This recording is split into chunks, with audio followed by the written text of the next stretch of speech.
here's how I added the 3D video shot on my iPhone into this immersive video. So first, I'm here in DaVinci Resolve. A lot of this media is offline. Don't worry about this right now. But when you bring in the clip from the iPhone in the new version, it automatically recognizes it as 3D, gets this little icon on here.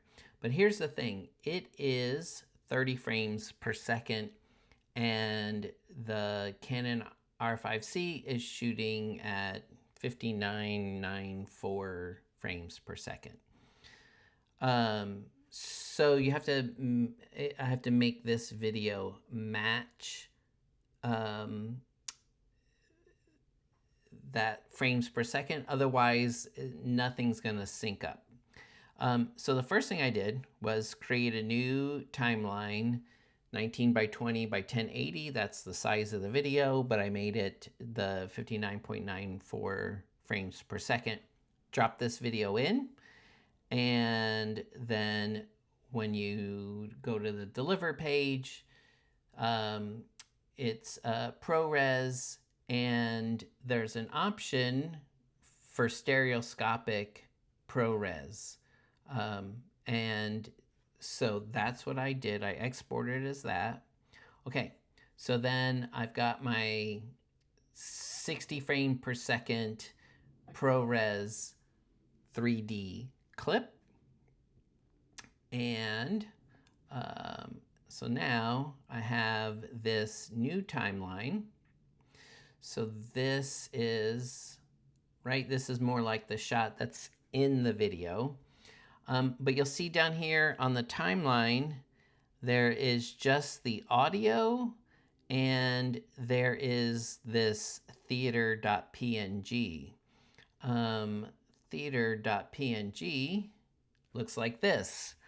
And I made that in Blender.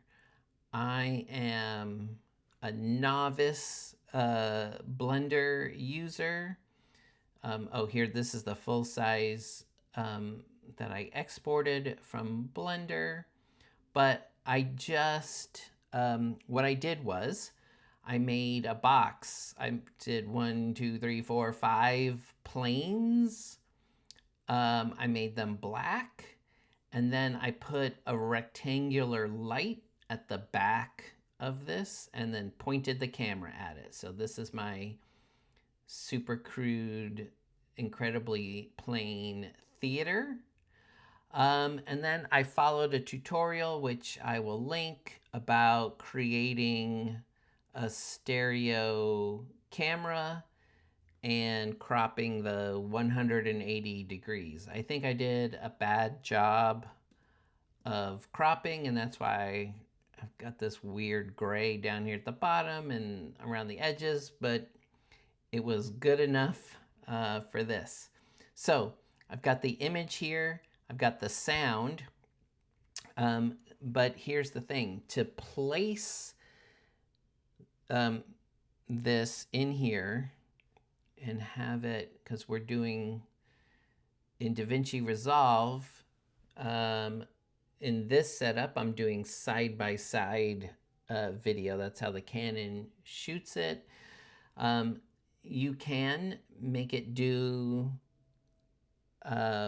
where it shows you not side-by-side, but shows you only one eye of it at a time.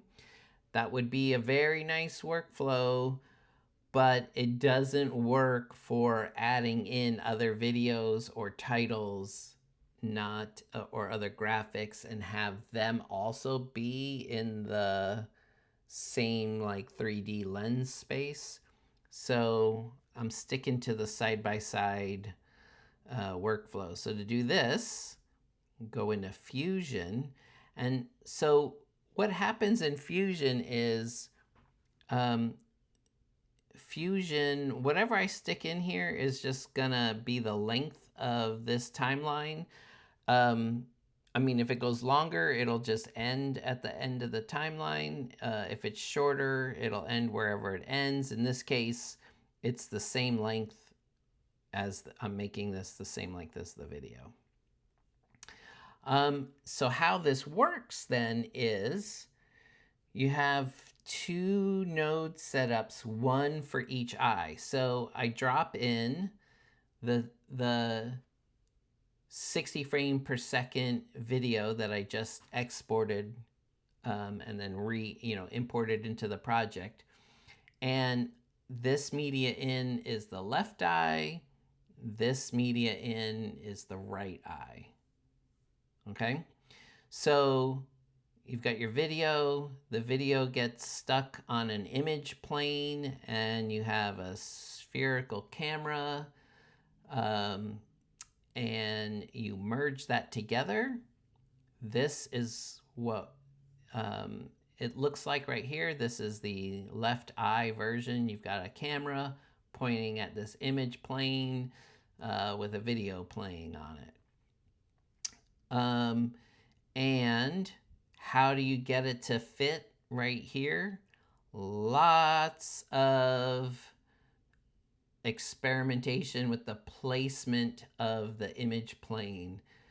So lots of like, it's this far back, it's this far over, it's this scale. So I wanted it to seem far back, not very close to you. This was yeah. Anyway, it took a lot of like messing around. And then you have to do the same for the other eye. So it's slightly different. So these values are slightly different over here. But you have these things together, you combine them, you merge it in. So this is your media in, media out. This is that theater image. And you can put on this anaglyph node here and switch this to VR180. And you can look at this anaglyph image with a pair of 3D glasses to get a sense of what it's going to look like when it's all done. You just have to make sure to turn this off before you export it, otherwise it'll export in anaglyph. And then you do the same thing here. You go to the deliver page and you're going to export this as ProRes stereo. In this case, we're not doing the stereo thing because now we're going to put this into a timeline that is side by side. And so weirdly, you can pick, it doesn't matter if you pick left eye or right eye, you're going to get the same side by side view no matter which one you pick. And then you render that, you import that, and I don't think I have it set up, but do I have it set up? Probably everything's offline. Yeah. Oh, right, because I didn't just re-export this thing. But anyway, I dropped it in the timeline, the rendered export of this. Oop, come on, view update. Takes a while. I exported this as one piece of video side by side like that, and I dropped it into my master timeline when I was edited. Yeah,